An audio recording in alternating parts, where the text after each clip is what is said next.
But right now, their lives were made meaningless, dignity stripped off, and dreams shattered by a dehumanizing medical condition called obstetric fistula.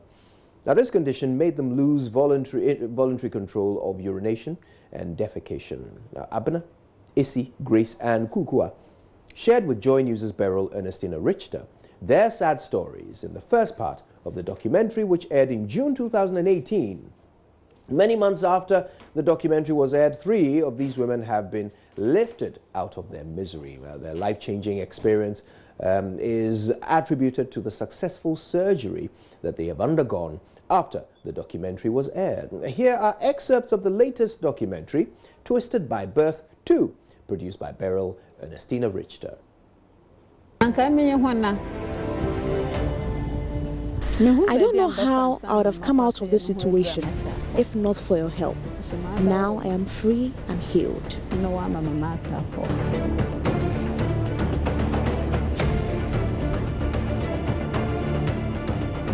Stripped off every shred of dignity and self-worth by a dehumanizing medical condition, obstetric fistula made life almost meaningless for Abena.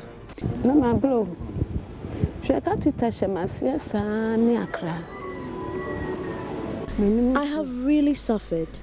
I wore a catheter all the way to Accra. I was very restless. I couldn't drink water. I couldn't even sit.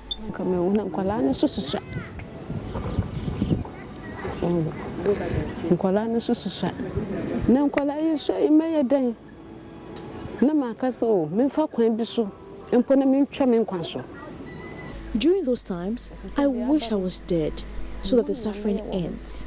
In fact, if not for the children, I would have killed myself. I was so serious about that.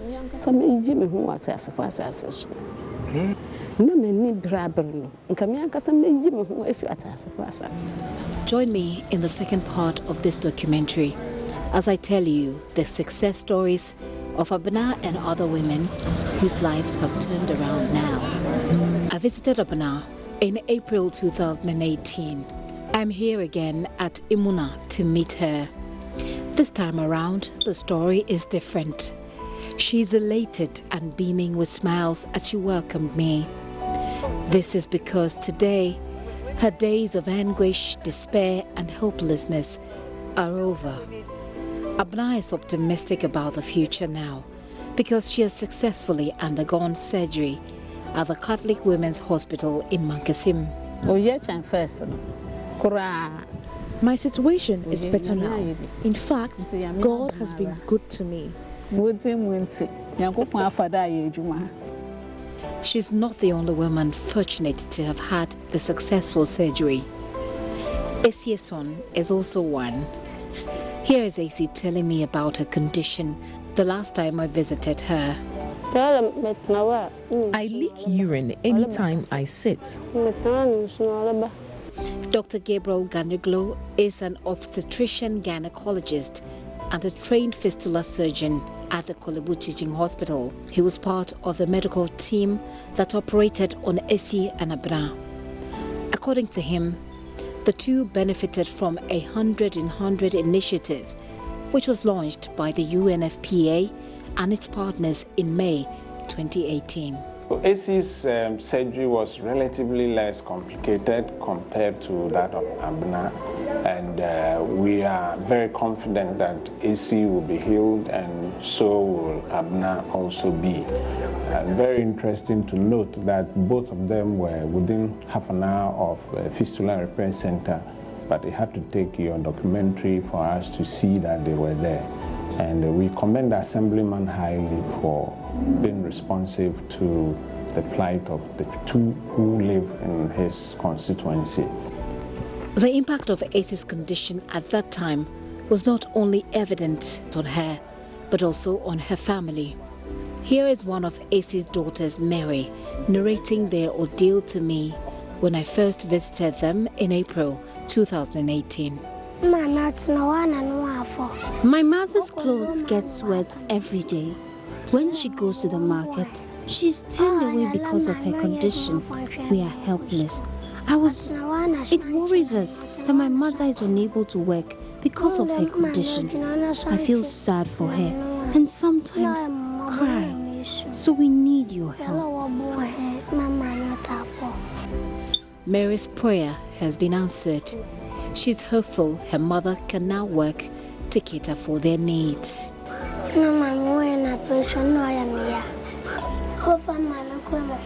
I am happy my mother has undergone surgery.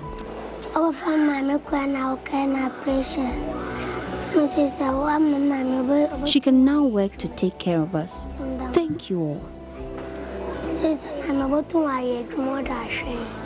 It seems, however, AC is yet to recover her self-confidence and esteem even after undergoing the successful surgery, as she could barely open up to me again.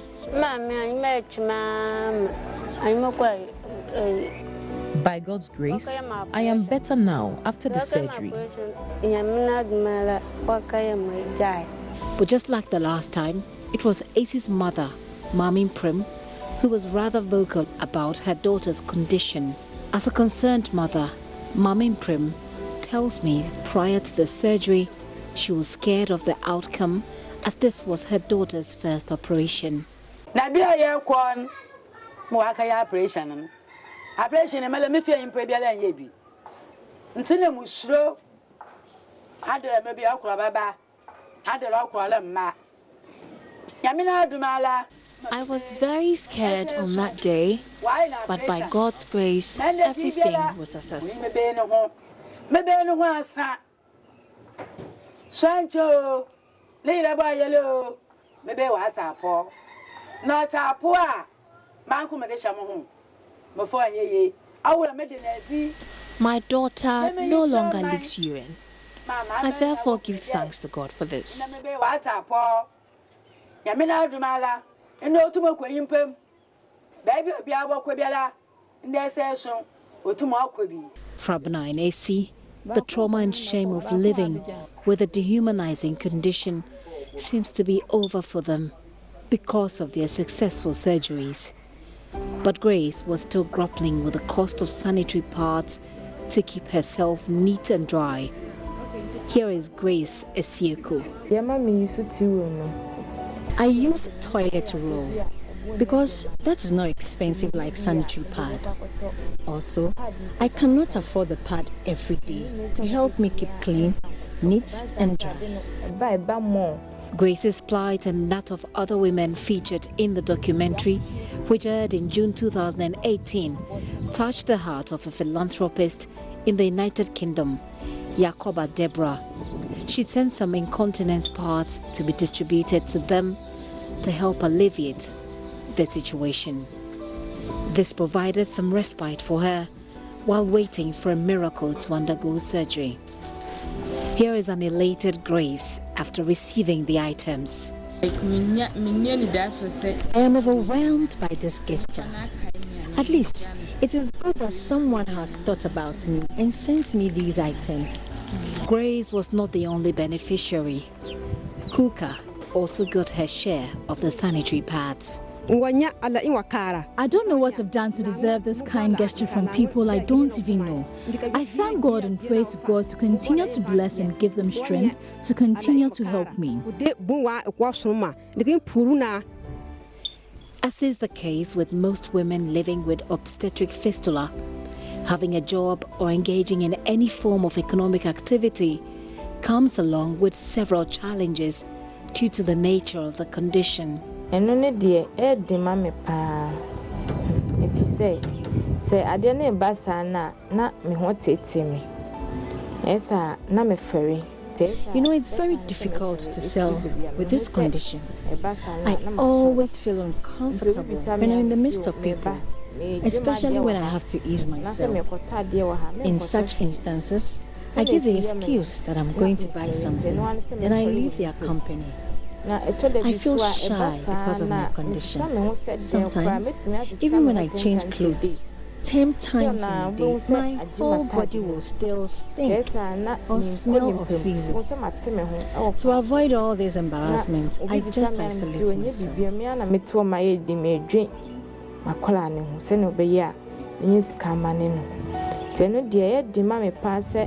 mede kɔ saa bea no.